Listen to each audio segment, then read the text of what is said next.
As a division, as a junior division, we administer a common assessment tool 3 times a year called the DRA, and we administer it in September, in January, and in June. And what we do with this assessment is we then meet as a group after it's been administered in the classroom, and we discuss the data that has resulted from the DRA testing. The DRA actually looks at 3 aspects of a reader. It looks at their engagement, it looks at oral reading fluency, and it also looks at the comprehension skills and strategies. Once the teachers have administered the DRA to each student, we get together as a group and we mark the DRA. We sit here in this room and every teacher marks the DRA together so that it allows for consistency. It also allows for a shared responsibility of the students, so it's not my students or your students, it's our students. It also promotes discussion among colleagues. We talk about what a 1 looks like, what a 2 looks like. We discuss certain students as we're marking. And it also gives us the opportunity to invite many teachers. We have all homeroom teachers, all junior homeroom teachers are a part of this. The CERT is a part of this. The librarian, as well as a literacy teacher and ESL teacher. Once we finished marking the DRAs as a group, each teacher fills out a Focus for Instruction class profile sheet. On this sheet, they record how the student did in all the different areas, for example, wide reading, expression, predicting, summarizing, literal comprehension, etc., etc. So they'll record for each student how they did in each area. When a teacher completes it, it'll look something like this, whereby all the students are listed down in alphabetical order, and then you'll have a whole group of numbers. Now, this is very good for the teacher because it allows them to then look at the results and see what areas of need perhaps one individual might have, perhaps a group of students might have, or the whole class. So looking down, for example, in prediction, if a teacher notices that there's a lot of 1s and 2s, this might be a whole class lesson. And this will also inform the focus for shared reading. So if they notice that predicting they're getting 1s and 2s, this could be a mini lesson for, this could be a focus for shared reading for a whole class. They also might notice, for example, in metacognitive awareness, there are several students who are getting 1s. So this might be a small group activity, and it might be where the teacher pulls a small group and does a shared reading lesson on metacognitive awareness. So this class profile sheet is actually very helpful for the teacher because it will inform their teaching. What we do after we have this is every teacher will fill out a sheet which we call Using Your DRA to Drive Instruction, and it'll have the need, and we have a list of needs here at the bottom of the page which have to do with the DRA testing. For example, the predicting, the summarizing, literal comprehension. And if the teacher feels that that's a need in their classroom based on the data that they've collected, they will put that as a need and they'll list either student names or they might say it's a whole class. So this allows for differentiated instruction. It also allows a teacher to see these are a group of students that need help in predicting. So I can use my shared reading lesson to do predictions and then allow them to go back to their seats. So it allows the teacher to give support to certain students based on their need. So every teacher will fill this out. Once a teacher has filled this out and they have their next steps, they know exactly what areas to focus on with certain students or with the class as a whole, we have, as part of the DRA as well, it's a total final score.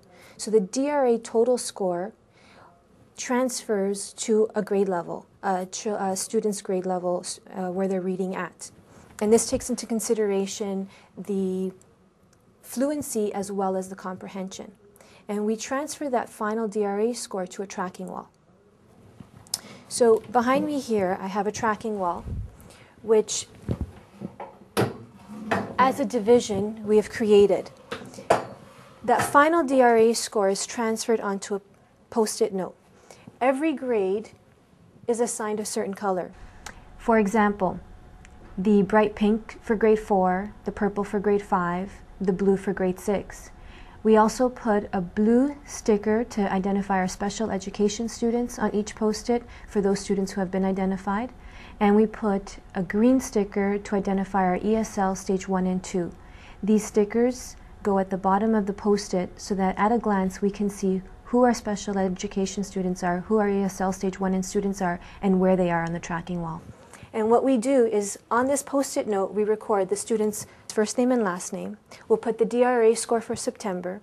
In January, we'll update it with their new DRA score, and we'll move the student. So for example, if a grade 4 student, which is a bright pink post-it, received a score of 74, we'd place them in September in early grade 4.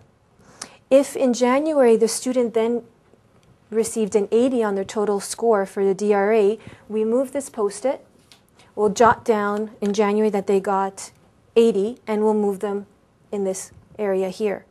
And in June we do the same thing.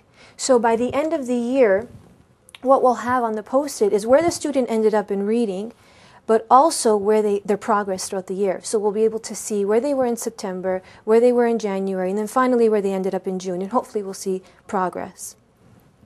And we've tracked this for our grade 4 or 5 students. And as a division, we get together and we record this information, and this also informs discussion at our divisional meetings. At a glance, this is a great visual to see who are our at-risk students, who are at risk in reading, and what can we do about that? What strategies can we employ in the classrooms in order to move them ahead? So once the division is sat and looked at all their DRA scores for their class and put the results on sticky notes and put them on the tracking wall, what I did as a classroom teacher is I looked individually at each student at their wide reading surveys. And in their wide reading survey, the first question is, list the books that you have read in the last couple of months. You may refer to the record of books that you have in the classroom, your reading log. And sitting with Stephanie, the literacy teacher, we looked really closely at all the grade 5 students and realized that the students were not reading biographies. They did have nonfiction genres that they were putting down as texts that they have read, but they didn't have a biography anywhere. So Stephanie and I had an aha moment and thought that that was our next step. That was our next focus, was to look at the biography.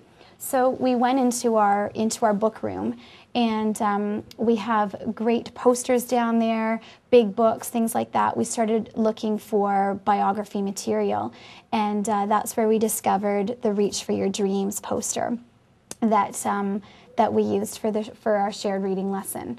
We also have a browsing bin put together of lots of different biography materials, and the students can look through that through our biography unit, and it's also used as a teaching tool. We chose Reach for Your Dreams because it clearly incorporated the elements of a biography, and through the lesson the kids not only realized that in the shared reading poster, but also they referred to the anchor chart that we created. And it was perfect because it was slightly above their reading level, and it really lent itself to the reading-writing connection. What was also interesting in investigating more about biographies and shared reading was that Stephanie and I were concerned that there wasn't enough biography material that we could find. But once we started looking, we realized that biographies come in all different text forms and types, and that we found different magazines, books, posters, things like that, big books. And we just wanted to ensure that the students would all be able to read them.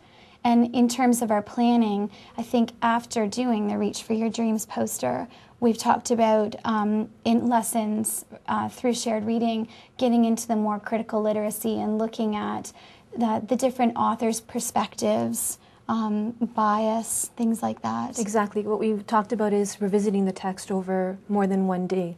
So we would do in day 2 and day 3, look at critical literacy. Whose perspective are we hearing? What information's missing? Why do you think the information's missing? What would you add? Where is the author coming from? So those are things that we would touch upon in the next lesson. Exactly, and what's great is that for teachers is that you're not collecting materials. You can use the same material, you can use that poster 2 or 3 different days, but looking at different perspectives and a different focus. Exactly. So what we had decided was we would use the biography as a vehicle to teach and address the different needs of students based on the DRA data and based on ongoing assessment that's happening in the classroom. So if a group of students, or perhaps even the whole class, had difficulties with metacognitive strategies or with predictions or summaries, what we would do is address those needs within our shared reading lesson, and that was what we focused on. That's right. So it's easy for a teacher to have the chart right in front of her and to decide the areas of need just by looking at this quickly, and can group their students and do a small group for shared reading on an area that, that the students need more focus on.